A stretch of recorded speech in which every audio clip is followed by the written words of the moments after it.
भगवते वासुदेवाय।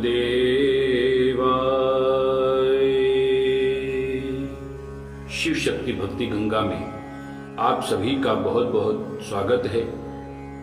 आइए श्रीमद् भागवत कथा का प्रसंग आगे प्रारंभ करते हैं। किस प्रकार नारद जी ने भक्ति के दुख को दूर किया और उसका उपाय बतलाया, आइए सभी श्रवण करते हैं। वृथा खेदये से बाले अहो चिंता तुरा कथम श्री कृष्ण चरण भोजम स्मर दुखा गमीषति द्रौपदी च परित्राता येन कौरवश्मलात् पालिता गोप सुंदरये सह कृष्ण क्वापि नो गता। अर्थात श्री नारद जी ने भक्ति से कहा, हे देवी, आप व्यर्थ ही अपने को खिन्न बना रही हैं। आप इतना चिंतातुर क्यों हैं? आप भगवान श्री कृष्ण के चरण कमलों में सम्मिलित हो जाएं, आपका दुख दूर हो जाएगा। जिन्होंने कौरवों के अत्याचार से द्रौपदी की रक्षा की, गोपियों का जिन्होंने पालन किया, वे भगवान कहीं नहीं गए, वे सदैव आपके साथ हैं। भक्ति देवी, आप तो श्री कृष्ण के प्राणों से भी प्यारी हैं। आपके द्वारा स्मरण किए जाने पर भगवान नीचों के घर में भी पधार जाते हैं। सत्य युग, त्रेता युग, द्वापर युग में भी मुक्ति के साधन ज्ञान और वैराग्य थे, परंतु कलयुग में तो केवल और केवल भक्ति ही सबसे बड़ा उपाय है। यही नहीं, निश्चय करके परमानंद श्री हरि ने सत्य स्वरूपा परम सुंदरी तथा भगवान श्री कृष्ण की प्रतिमा रूप से आपकी सृष्टि की है। एक बार आपने हाथ जोड़कर जब श्री कृष्ण भगवान से पूछा कि प्रभु मैं क्या करूं, तो श्री कृष्ण ने आपको आदेश दिया कि मेरे भक्तों का पोषण करो। श्री हरि, आपने श्री भगवान की आज्ञा स्वीकार की तो प्रसन्न होकर उन्होंने आपकी मुक्ति नाम की दासी तथा ज्ञान और वैराग्य रूपी दो पुत्रों को प्रदान किया। आप अपने साक्षात रूप से वैकुंठ में भक्तों का पोषण करती हैं तथा मृत्यु लोक में भक्तों का पोषण करने के लिए आपने छाया रूप का धारण कर रखा है। पोषणम स्वेन रूपेण वैकुंठे तो कौरोषि च भूमो भक्ति विपोषाये छाया रूपम त्वाकृतम। आप अपने साथ मुक्ति, ज्ञान तथा वैराग्य को लेकर भूतल पर आई तथा सतयुग, त्रेता युग एवं द्वापर युग पर्यंत बड़े आनंद से रही। कलयुग में मुक्ति पाखंड नामक रोग से पीड़ित होकर आपकी आज्ञा से वैकुंठ लोक में चली गई। जब आप स्मरण करती हैं तो मुक्ति इस लोक में आती है और पुनः चली जाती है, किंतु ज्ञान तथा वैराग्य को आपने अपना पुत्र बनाकर अपने ही पास रखा है।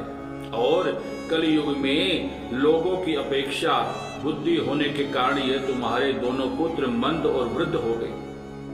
फिर भी आप चिंता छोड़ दीजिए, मैं इनके नव जीवन प्राप्ति का उपाय सोच रहा हूँ। देवी, कलयुग के समान कोई दूसरा युग नहीं है। इस युग में मैं आपकी स्थापना प्रत्येक ग्रह, प्रत्येक व्यक्ति के अंतःकरण में करूंगा। ओम नमो भगवते वासुदेवाय।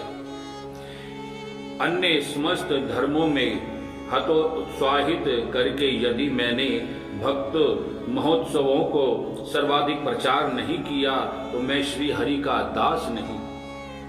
यदि कोई पापी जीव भी इस कलयुग में भक्ति की भावना से भूषित हुआ तो वह निर्भय होकर श्री भगवान के धाम में पधारेगा। जिन महापुरुषों के शुद्ध अंतकरण में भक्ति का निवास होता है वे स्वप्न में भी यमराज का दर्शन नहीं करते।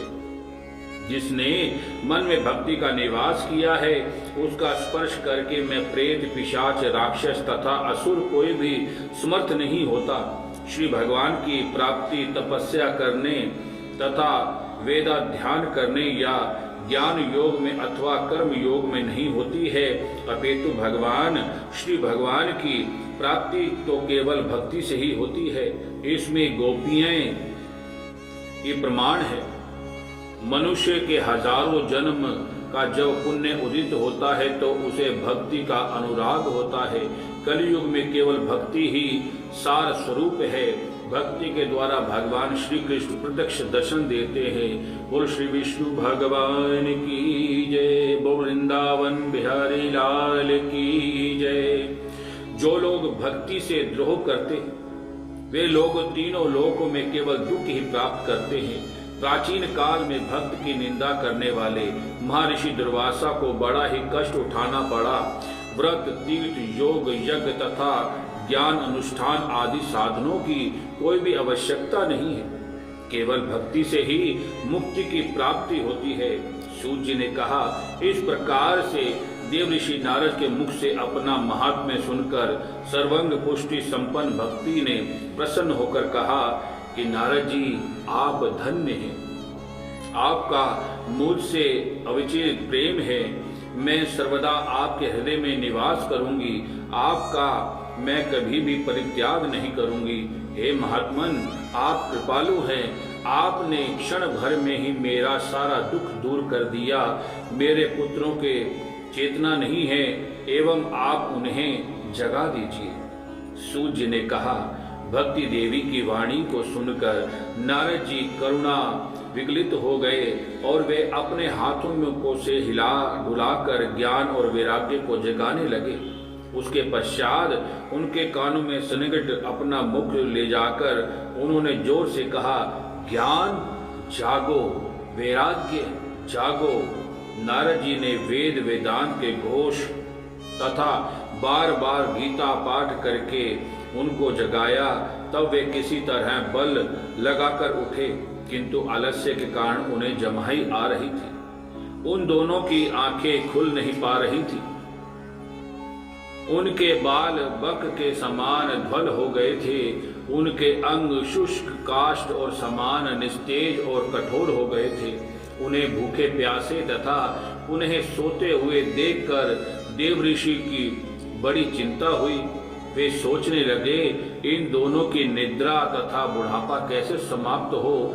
उसी समय नारद जी ने श्री भगवान का स्मरण किया तो आकाशवाणी हुई, देव ऋषि आप खिन्न ना हो, निस्संदेह आपका प्रयास सफल होगा, किंतु देव ऋषि इनके लिए आप सत्कर्म करें। उस सत्कर्म का उपदेश आपको संत शिरोमणि महापुरुष देंगे। उस सत्कर्म को करते ही इन दोनों की निद्रा तथा बुढ़ापा समाप्त हो जाएगा और सर्वत्र भक्ति का प्रचार भी हो जाएगा। और श्री विष्णु भगवान की जय। इस आकाशवाणी को वहां के सभी लोगों ने स्पष्ट रूप से सुना। नारद जी का आश्चर्य हो गया और उन्होंने कहा कि इस आकाशवाणी को नहीं समझ पाया। नारदो विस्मयम् लेभे नेद ज्ञामितं भ्रूम। श्री नारद जी ने कहा, इस आकाशवाणी ने भी गुप्त रूप से ही साधना का निर्देश किया है। उसने यह नहीं बतलाया कि कौन सा साधन किया जाए जिससे कि इन दोनों का कार्य हो। वे संत शिरोमणि कहाँ मिलेंगे, वह मुझे साधना कैसे बतलाएंगे। आकाशवाणी ने जो कहा उसके लिए मुझे क्या करना होगा। श्री सूत जी ने कहा, शौनक जी ज्ञान तथा वैराग्य को वही छोड़कर नारद जी वहां से चले गए। प्रत्येक तीर्थों में जा जाकर मार्ग में मिलने वाले मुनीश्वरों से उस साधन के विषय में पूछने लगे। सब लोग उस वृत्तांत को सुनते थे, किंतु कोई भी निश्चित रूप से कोई नहीं कह पाता था। कोई उस साधन का असाध्य बतलाता था तो कोई दुर्गे। कुछ लोग सुनकर मौन हो तो कुछ लोग वहां से भाग चले जाते थे। इस तरह हाहाकारो महानासिता त्रैलोक्ये विस्मायवे तीनों लोकों में आश्चर्यकारी घोर हाहाकार फैल गया। यदि वेदों तथा वेदांतों तथा गीता के पाठ से भक्ति, ज्ञान और वैराग्य ये तीनों नहीं जगे तो फिर कोई दूसरा उपाय नहीं है। इस तरह से वह व्यक्ति दूसरे से कहता था। योगी राज नारद भी जिसे नहीं जानते उसको दूर मनुष्य कैसे बतला सकते हैं। पूछे जाने पर ऋषियों ने निश्चित करके कहा कि यह साधन दुरासाध्य है। इसके पश्चात चिंता के व्याकुल देव ऋषि नारद जी बद्री आश्रम गए। उन्होंने निश्चय किया कि उस साधन को जानने के लिए मैं तपस्या करूंगा। उसी समय उन्होंने करोड़ों सूर्य के समान प्रकाश वाले मुनीश्वर सनकादिक मुनीश्वरों को सामने देखा। उन्होंने देखकर नारद से पूछा और उनसे कहा कि हे महर्षि, बहुत बड़े सौभाग्य के कारण आप सबों का दर्शन हुआ है। आप लोग मुझ पर कृपा करके उस साधन के शीघ्र बतलाएं। आप सभी योगी हैं, बुद्धिमान हैं तथा बहुश्रुति हैं। आप सभी सदा 5 वर्ष के ही बने रहते हैं, किंतु पूर्वजों के पूर्वज हैं। आप लोग सदा बैकुंठ धाम में निवास करते हैं, सर्वदा श्री हरि का कीर्तन करते रहते हैं, भगवत लीला अमृत का रसपान स्वाद करके उसके ही रस में रहते हैं। भगवान लीलामृत रसपत करके उनके रस में ही उन्मत्त बने रहते हैं। भगवत कथा की ही आप सबों को जीवन धारा है। श्री हरि शरणम भगवान श्री के रक्षक हैं। इस प्रकार की वाणी आप लोगों के मुख से सर्वदा निकलती रहती है। इसलिए काल के द्वारा प्रेरित भी आप लोगों के बाधित नहीं करता। आप लोगों के भ्रूम मात्र से श्री हरि के द्वारपाल जय एवं विजय पृथ्वी पर गिर पड़े और आप लोगों की ही कृपा से उन्हें वे बैकुंठ लोक को पहुंच गए। मेरे सौभाग्य के कारण यहाँ आप लोगों की दर्शन हुआ। आप सब मुझे दीन पर कृपा करके आकाशवाणी ने जिसे बतलाया है वह साधन कौन सा है, कृपया करके मुझे बतलाइए। आप लोग विस्तार पूर्वक बतलाएं कि उसका अनुष्ठान कैसे किया जाए। भक्ति, ज्ञान तथा वैराग्य को किस प्रकार सुख मिले और उन सब के लिए किस तरह से सभी वर्णों में स्थापित किया जाए। सनकादिक महर्षियों ने कहा कि देव ऋषि, आप चिंता ना करें, प्रसन्न होइए। उनके द्वार उद्धार का एक सरल उपाय पहले से ही विद्यमान है। नारद जी, आप तो धन्य हैं, वीर शक्ति शिरोमणि हैं, भक्त भगवत के अग्रण्य हैं तथा सूर्य के समान भक्ति योग में प्रकाशक है। भक्ति के लिए आप जो प्रयास कर रहे हैं वह आप भगवत भक्त के लिए कोई आश्चर्य की बात नहीं। भगवत भक्त भक्ति के स्थापना करते हैं। ऋषियों ने अनेक आत्म कल्याणकारी मार्गों का निर्देश किया, किंतु वे सब के सब श्रम संध्य के स्वर्ग प्राप्ति के फल प्राप्त करने वाले हैं। वैकुंठ प्रदान करने वाले मार्ग तो गुप्त ही है, उसका उपदेश करने वाले महापुरुष भाग्य से ही मिलते हैं। आकाशवाणी ने जिस कर्म का निर्देश किया उस आप प्रसन्न मन से सावधान पूर्वक होकर सुने। द्रव्य यज्ञ, तपो यज्ञ, योग यज्ञ, स्वधा यज्ञ तथा ज्ञान यज्ञ ये सब के सब कर्मों के ही संकेत करते हैं। विद्वानों के सत्कर्म का सूचक ज्ञान यज्ञ तो बतलाया जाता है। उस शुकादि महर्षियों द्वारा गाया गया श्रीमद् भागवत का प्रायण है। उस पीठ का उस पाठ से भक्ति, ज्ञान तथा वैराग्य को बहुत बल प्राप्त होगा। ज्ञान तथा वैराग्य का कष्ट दूर हो जाएगा, भक्ति सुखी हो जाएगी। श्रीमद् भागवत की आवाज मात्र सुनकर कलयुग में समस्त पाप विनष्ट हो जाएंगे। बोलो श्री बांके बिहारी लाल की जय। उसी से प्रेम रस के परिपूर्ण भक्ति, ज्ञान एवं वैराग्य के साथ प्रत्येक घरों में एवं ग्रहों में क्रीड़ा करेंगी।